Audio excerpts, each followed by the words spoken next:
ಜೇನುತುಪ್ಪವನ್ನು ತಗೊಂಡಿದ್ದೇನೆ. 2 ಟೈಮ್ಸ್ ಇದನ್ನು ಯೂಸ್ ಮಾಡಿಕೊಳ್ಬೇಕು. Hello friends, welcome back to my channel. ಈ ವೆದರಿಗೆಲ್ಲ ಶೀತ ಕೆಮ್ಮು ಎಲ್ಲ ಬರೋದು ಸಾಮಾನ್ಯ ಅಲ್ವಾ. ಇದಕ್ಕೋಸ್ಕರ ಒಂದು ಸಿಂಪಲ್ ಆದ ಹೋಮ್ ರೆಮಿಡಿಯನ್ನು ನಿಮ್ಮ ಜೊತೆ ಶೇರ್ ಮಾಡ್ತೇನೆ ಫ್ರೆಂಡ್ಸ್.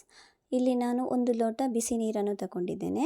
ಅದಕ್ಕೆ 1 ಇಂಚಷ್ಟು ಶುಂಠಿಯನ್ನು ತಗೊಂಡು ಅದರ ಸಿಪ್ಪೆ ತೆಗೆದು ಒಂದು ಸಲ ತೊಳೆದು ನೋಡಿ ಈ ಥರ ಕಟ್ ಮಾಡಿ ಕುಟ್ಟಣಿಗೆಯಲ್ಲಿ ಹಾಕಿ ಜಜ್ಕೊಳ್ತಾ ಇದ್ದೇನೆ. ಇದರ ರಸವನ್ನು ಹಿಂಡ್ಕೊಳ್ಬೇಕು ಆ ನೀರಿಗೆ. ಇದು ಶೀತ ಕೆಮ್ಮು ಎಲ್ಲ ಮತ್ತು ಗಂಟಲಲ್ಲಿ ಕಿರಿಕಿರಿ ಇದಕ್ಕೆಲ್ಲ ತುಂಬ ಒಳ್ಳೆಯದು ಈ ಮೆಡಿಸಿನ್. ಯಾವುದೇ ಅಡ್ಡ ಪರಿಣಾಮ ಇಲ್ಲ. ನಾವೇ ಮನೆಯಲ್ಲಿ ಸಿಗುವ ಪದಾರ್ಥಗಳಿಂದ ಸಿಂಪಲ್ ಆದ ಹೋಮ್ ರೆಮಿಡಿಯನ್ನು ಮಾಡಿಕೊಳ್ಬೋದು ಫ್ರೆಂಡ್ಸ್.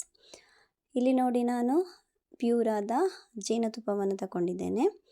ಈ ಹಿಂಡುಕೊಂಡ ರಸಕ್ಕೆ ಉಂಟಲ್ವ, ಅಂದರೆ 1 ಲೋಟದಲ್ಲಿ ನಾನು ಹಾಕ್ಕೊಂಡಿದ್ದೇನಲ್ಲ ಅದಕ್ಕೇ ಈ ಜೇನುತುಪ್ಪವನ್ನು ಹಾಕ್ಕೊಳ್ತಾ ಇದ್ದೇನೆ, 2 ಸ್ಪೂನನ್ನು. ಮಕ್ಕಳಿಗೆ ಕೊಡೋದಾದರೆ ಇನ್ನೊಂದು 1/2 ಸ್ಪೂನ್ ಅಷ್ಟು ಜೇನುತುಪ್ಪವನ್ನು ಹಾಕ್ಕೊಳ್ಬೋದು, ಯಾಕೆಂದರೆ ಅವರಿಗೆ ಸ್ವಲ್ಪ ಖಾರ ಖಾರ ಅನ್ನಿಸುತ್ತದೆ ಅಲ್ವಾ. ಆದ ಕಾರಣ ನನ್ನ ಮಗನಿಗೆ ಸಹ ನಾನು ಕೊಡ್ತೇನೆ. ಅವನು ಹಾನ ಹೇಳಿ ನಾನು ಕೊಡೋದು ಅವನಿಗೆ. ಅವನು ಒಳ್ಳೆ ಮಾಡಿ ಕುಡಿತಾನೆ, ಟೇಸ್ಟಿಯಾಗಿರುತ್ತಲ್ವ. ನೋಡಿ ಅವನಿಗೆ ತುಂಬ ಇಷ್ಟ.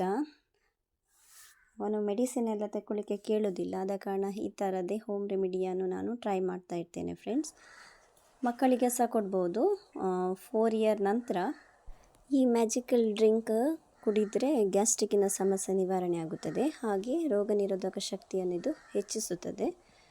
ಜೀರ್ಣಕ್ರಿಯೆಗೆ ಸಹ ಒಳ್ಳೆಯದು ಇದು. ಬೆಸ್ಟ್ ರಿಸಲ್ಟಿಗೋಸ್ಕರ 2 ಟೈಮ್ಸ್ ಇದನ್ನು ಯೂಸ್ ಮಾಡಿಕೊಳ್ಬೇಕು, ಬೆಳಿಗ್ಗೆ ಮತ್ತು ನೈಟ್. ಆಗ ಒಳ್ಳೆ ರಿಲೀಫ್ಸ್ ಆಗುತ್ತೆ. ಇಲ್ಲಿ ಗಂಟಲಲ್ಲಿ ಕೆರೆತಲ್ಲಿರುತ್ತಲ್ವ ಒಂಥರ ನಮಗೆ ಆಗುತ್ತಲ್ವ ಇಚ್ಚಿಂಗ್ ಟೈಪಲ್ಲಿ, ಅದೆಲ್ಲ ಕಡಿಮೆ ಆಗುತ್ತೆ. ಮತ್ತು ಶೀತ ಕೆಮ್ಮು ಅದು ಸಹ ತಲೆ ಸಿಡಿತ ಎಲ್ಲ ನಿವಾರಣೆ ಆಗುತ್ತದೆ. ಈ ವಿಡಿಯೋ ನಿಮಗೆ ಇಷ್ಟ ಆದರೆ ಲೈಕ್ ಮಾಡಿ, ಶೇರ್ ಮಾಡಿ, ಹಾಗೆ ಸಬ್ಸ್ಕ್ರೈಬ್ ಮಾಡ್ಕೊಳ್ಳಿ friends. Thanks for watching. Bye.